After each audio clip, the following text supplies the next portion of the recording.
Welcome to video 3, Setting Up Your Charts for Correlation by Urban Forex. Alright guys, so in this video, I'm going to be helping you on how to set up your charts correctly to make sure you have the most accurate way of looking at the charts. Now, in the previous video, I've shown you only 4 examples as you see right now in front of you, just 4 pieces to the correlation. However, it is probably useful to have at least 6. Okay, to have at least 6 to get you a thorough idea of the pairs. So sticking to, let's say, CAD, let's do this. I'm going to click on this thing right here. So I'm using TradingView. You can do this in any platform you want. You don't have to use TradingView. If you do not have TradingView and you want to get TradingView, below this video I'll have the link for that as well. I believe you can get 30 days for free or something like that with that link. But if you don't have TradingView or you don't want to use it, that's fine. You can use any software you want, anything that you use, that's perfectly fine. So what I do in TradingView is I click on this icon here and I go into 6 charts. Okay, here we go. You see the number 6 here. I click on that. Okay. By clicking on 6 charts, I now have, I can go into either alphabetical order. I can set it up that way. But the way I like to do it, I like to keep my pairs. Notice how the CAD is on the bottom, right? Here the CAD is on the right side. Here the CAD is on the right side. Here the CAD is on the right side. Here the CAD is on the right side. So the way I like to keep them organized is I like to do them first by region. Okay? So what are the 2 regions that are close to each other? Okay, so let's say we have EuroCAD, okay, and we have PoundCAD. Okay, so we have EuroCAD and PoundCAD. These are the 2 regions that are close to each other. Then the next one, I can do AussieCAD and New Zealand CAD. Okay. Then the next region is USD CAD, and next to US dollar is CAD, but there is no CAD, right? So there is one more CAD pair that I can use. It can either be CAD Swiss franc or or CAD yen. So over here I'm going to put CAD yen to fill in my final my 6th block. You can put in a total of 7 charts as well and put in CAD Swiss franc. That is totally up to you, depending on how you want to put your screen layout. Now, only one thing that I do different than most people is notice how the CAD is on the right side, the CAD is on the right side, the CAD is on the right side, CAD is on the right side, CAD is on the right side, except this one here, the CAD is on the left side. I always put the unusual direction ones all the way at the end, and what I like to do is I like to go in and change it to a different background color. What happens is when I'm quickly looking through the charts and seeing is the power of a session break or something like that across the board, I can quickly see all the white colored ones has to be in same direction. Anything that's in gray needs to be in the opposite direction. Okay? So my brain can quickly understand, okay, if this is down, down, down, down, down, and this is up, they all mean the same thing. Okay, so for a visual preference, it is best that you do this right from the beginning to give yourself that extra brain power without wasting it by trying to figure out if let's say CAD yen was in the middle here and you're like, wait, this one is supposed to be the opposite way, blah blah blah.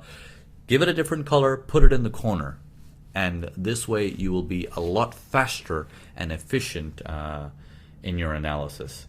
Okay, by setting it up this way, you do also gear up for success on this. So go ahead and set up your charts. Make one for Aussie, make one for CAD, and if you need the pairs here, you can look at these pairs right here. So I'm going to go ahead and give you Aussie. These are all the Aussie pairs I have. Okay, now I'm going to give you CAD. These are all the CAD pairs I have. Gonna give you Swiss franc. These are all the Swiss francs that I have. Gonna give you Euro. Okay, these are all the Euro pairs. Pound. Yen.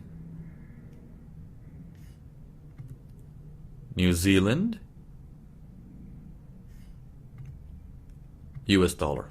Okay, you can pause and rewind and as many times as you want to make sure all your pairs are there.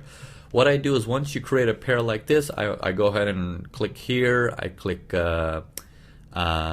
new chart layout and I give it a name. Okay, so for example, I click new chart layout.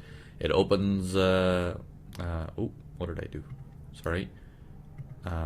Where is the thing? Okay, so I can save it. I already have a template here, but if you do a new chart layout and you put everything in there, like for example, my chart itself is called number 1 brown bear, but I can rename this and saying CAD only, for example. Okay, or just CAD. So you know that if you click on that template, all your CADs will open up. So that way, when you're doing your analysis, you're able to, steam through. Okay. So having that said, I also keep my bookmarks ready and easy accessible. So for example, here you can see I have my brown bear for single charts, and then I have my Aussies, my CADs, my Swiss. I even have them bookmarked, so I don't have to even waste my time by clicking here, clicking load chart layout, and then selecting US dollar, CAD, or Aussie. I don't have to do that and taking that extra step.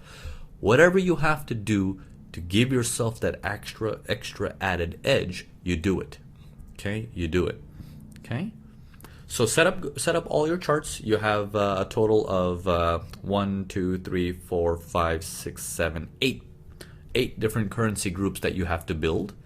Once you build them all up, what I'm gonna do next week is I'm gonna walk you through how to use correlation to get a better understanding. I'm gonna walk you through some training about correlation. But this week, your homework is, as you've done the correlation, instead of just focusing on one chart, try to see how the entire group performs. So for example, let's say you're looking at one of the pairs, right? Let's say you're looking at one of the pairs and you're like, okay, I wanna do a sell in this. And you activate your trade and you're in the sell. Watch it in the group, the entire group, to see how the sell is performing. Is the sell going smoothly? Is the sell struggling? Is the sell going down smoothly in one, but in all the other ones it's going up? That can mean something. Just watch it for now, okay? Don't try to label it. Don't try to figure out what it means. You can if you want to, but just watch it for now, because next week we're going to talk about it, and you'll have a better understanding because you watched it a few times. Okay? So look at the group as a whole, and that is going to be your little slight homework for this week. All right? So I'll see you all next week.